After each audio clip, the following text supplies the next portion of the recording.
se tenían que ir, pero dejaban a los suyos. La esclavitud no tiene otra manera de definirla, es algo diabólico. Cuando uno evalúa el dolor, el sufrimiento que un esclavo pasa, óigame, no hay otra manera de definirlo. Así que la esclavitud empezó a crecer, porque de luego ahora hay más tierras, y si hay más tierra hay que buscar ¿qué más? Más mano de obra, y esta mano de obra pues obviamente era más barata comprando al individuo una sola vez, y después simplemente era mantenerlo, pero trabajaba de sol a sol, y si tenía que trabajar la noche también la tenía que trabajar. Así es que el sur, como necesitaba más de esa mano de obra, porque era que son los terrenos fértiles, es donde está todo el elemento del desarrollo de la agricultura, pues requería más de la esclavitud, no como el norte. El norte no requería tanto de la esclavitud. Así es que el pensamiento teológico de la Iglesia en el norte fue antiesclavista, pero en el sur entonces el pensamiento era buscar alguna manera de justificar la esclavitud, y esto trajo grandes dificultades. Por ejemplo, en el 1831 un pastor negro en el sur de los Estados Unidos formó una rebelión que fue apagada y que fue destruida, pero la historia la presenta como porque algo tenían que hacer ellos para poderse defender.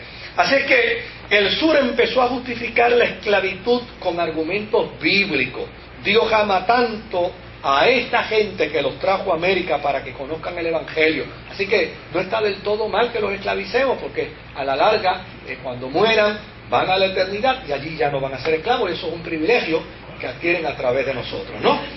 Así que ese tipo de planteamiento mezquino, diabólico, ¿no?, empezó a desarrollarse. En el norte el movimiento antiesclavista seguía dándose, pero no se seguía dando meramente porque quería darse, era porque en cierta medida también políticamente habían unas inestabilidades, tanto en el norte como en el sur. Ahora, fíjese, los que no sé quiénes han leído aquí la novela del tío Sam, ¿verdad? Pues, del tío Tom, perdón, del tío Tom, gracias. La cabaña del tío Tom. Fíjense que ahí se presenta precisamente ese cuadro del movimiento esclavista, tanto en el norte como en el sur. Y desde luego, pues, es una crítica precisamente a la esclavitud del sur. Los metodistas empezaron en el norte a decir: no, señores, hay que volver a aquel segundo avivamiento, donde la cristiandad se pronunció aquí en contra de la esclavitud.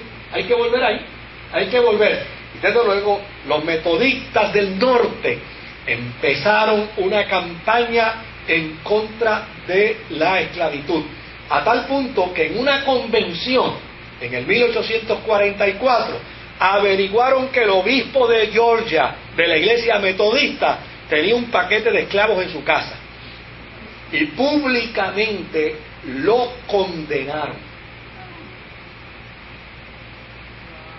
Ahora, ¿qué sucede? Que cuando los metodistas del sur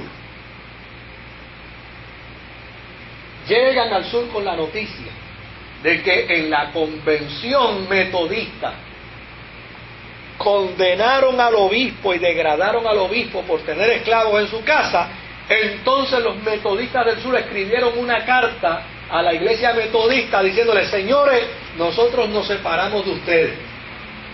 Todo el mundo tenía esclavos. Y desde luego lo mismo hicieron los bautistas. Los bautistas del norte eran antiesclavistas, pero los bautistas del sur eran pro esclavitud, y por lo tanto dijeron, bueno, pues si ustedes están en contra, nos separamos de ustedes también. Así es que una de las razones por que existen bautistas en el sur y bautistas en el norte, la historia dice que es esto. Ahora, por el otro lado, los presbiterianos también dijeron, espérate, no, porque vamos a separarnos nosotros también. Así que los presbiterianos también del sur se separan de los del norte. Claro, ya gracias a Dios, al presente, la historia ha demostrado que los metodistas y los presbiterianos resolvieron sus diferencias y volvieron. Pero todavía hasta el día de hoy, los bautistas del sur y del norte siguen separados. Claro, a eso después le añadieron otra serie de planteamientos teológicos, como por ejemplo la predestinación. Los bautistas del sur afirmaron el concepto de la predestinación y los bautistas del norte obviamente no la afirmaron. Entonces ya no es solamente el concepto de la esclavitud, sino que hay otras cosas que a la larga también se han ido añadiendo otras cosas. Por ejemplo, los bautistas del sur hoy al presente tienen posturas más moralistas que los bautistas del norte. Los bautistas del norte son un poco más libres en algunos conceptos de estilos religiosos que los bautistas del sur. Por eso ese concepto se traduce hoy inclusive hasta dentro del Partido Demócrata y Republicano, ¿sabe? Es interesante, o sea, estudiar esta historia es interesante, porque si usted observa el movimiento republicano es muy avalado en el sur, más que en el norte. Y todo eso está vinculado en alguna medida. Así que los católicos y los episcopales no se afectaron dentro de este proceso. No hubo católicos del norte ni católicos del sur, porque ya no, esencialmente los católicos dijeron, mira, no nos metamos en eso, y los episcopales dijeron, no nos metamos en eso. Claro, eso no estaba bien tampoco, ¿verdad? Porque el pecado está en el que sabe hacer lo bueno y no lo hace, y eso pues no estaba bien. Ahora, esa intransigencia religiosa del norte y del sur trajo como consecuencia que en el 1861 6 estados sureños rompieran con Estados Unidos y fundaron lo que se llamó los Estados Confederados de América. Y desde luego, cuando forman la separación, a los demás estados no les queda otra alternativa que decir, ustedes son o son, de una u otra forma, pero este pacto es irrevocable, irrompible, no hay manera. Así que cuando ellos se declaran separados, empieza la guerra civil, y con la guerra civil obviamente tanto a los del norte los apoyó la iglesia y a los del sur los apoyó la iglesia. Qué interesante que entonces las iglesias de un lado y de otro están apoyando. Yo me los imagino orando los del norte para que Dios venza a los del sur, y orando los del sur para que Dios venza a los del norte, y el cielo volviéndose loco porque no sabe de quién va. Si yo soy de los del norte o soy de los del sur, eso debe ser algo gracioso en el cielo. Finalmente el sur es derrotado por el norte, acepta su derrota, pero hubo mucho resentimiento. Las iglesias del sur prefirieron seguir separadas de las iglesias del norte, y desde luego los cristianos del sur mantuvieron su discurso a favor de la esclavitud, a favor de la separación, y desde luego, dolorosamente hay que decirlo, pero fueron los promotores del movimiento del Ku Klux Klan. donde por la mañana iban a las iglesias y por las noches hacían sus conjuros para destruir sobre todo a los yanquis, que era como se les llamaba a los del norte, y a los negros.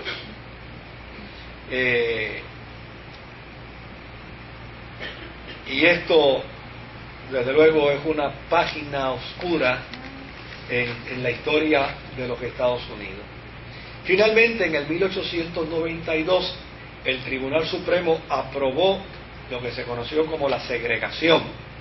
Esto es, los negros pueden ser tratados por separado, pero tienen que ser tratados con equidad. Y las leyes a veces crean unas lagunas. Y esas lagunas generan unas interpretaciones muy particulares. Y aunque el Supremo probablemente pudo haber tenido buena intención con la ley, desde luego creó unas lagunas. Y es que cuando se dijo que los negros pueden ser tratados por separado, aunque hay que tratarlos con equidad, lo de la equidad, eso es materia de interpretación, pero lo de separado se puede hacer literalmente.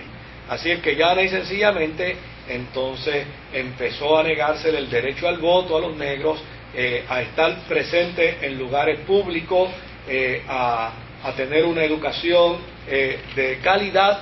Se les empezó a prohibir a ir a iglesias de gente blanca, se les prohibió utilizar los transportes públicos, y desde luego esto dio paso entonces para que, y cosa interesante, por eso yo he dicho aquí que si la iglesia subsiste es porque Jesús dijo que ni el mismo infierno podrá prevalecer contra ella. Porque mire qué interesante, yo negro me hubiera rebelado contra la cristiandad. ¿Y sabe qué hicieron ellos? Simplemente dijeron, pues seremos bautistas negros, metodistas negros, presbiterianos negros, pero seguiremos siendo cristianos. Óigame, y eso enaltece la vida del ser humano. Uno lee eso y se estremece. Dice, wow. Cualquiera hubiera dicho, no, ¿qué va? Cristiano jamás. ¿Sí? No, jamás, cristiano jamás. Yo digo, no. No nos quieren los bautistas blancos, pues seremos los bautistas negros. No nos quieren los metodistas blancos, seremos los metodistas negros. Seremos los presbiterianos negros, pero seguiremos siendo cristianos.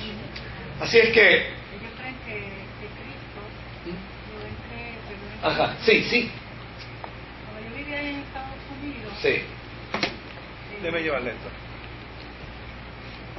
Ya en Estados Unidos, yo soy nacida y criada en el Evangelio, entonces yo iba para la iglesia y pasé por frente de un edificio grande, muy bonito, muy ordenado, muy organizado, y era Navidad. Entonces yo iba a hacer una presentación de arte, de teatral, en una iglesia donde me invitaron para hacer una actuación en tiempo de Navidad. Entonces pues tuve que caminar por esta área y vi un templo y estaba abierta la puerta, una puerta ancha, y era de gente cristiana negra. Sí. Entonces pues yo me impresioné porque nunca en mi vida había visto un templo así, y entré porque era temprano, entré un ratito y me habló una cristiana muy linda, muy buena, negra, y me dice, pasa, porque ya pronto empieza el culto. Y yo le dije, ¿puedo quedarme un ratito? Y me dijo, sí. Entonces me dijo, no, pero es que nosotros tenemos presentación teatral cristiano sobre el nacimiento de Jesús para el tiempo de Navidad. Y ellos pues me presentaron, ella me dijo, sí, porque yo también voy, y le expliqué en inglés. Sí. Y ella me llevó, y entonces me enseñó que el niñito Jesús también era negro. Pues claro. Ella lo quería Claro que así. sí. Bueno, mire, esos conceptos que inclusive llegaron a nuestras playas, les voy a recordar uno. El rubio de Galilea está pasando por aquí. Decía, pero ¿a quién se le ocurrió pensar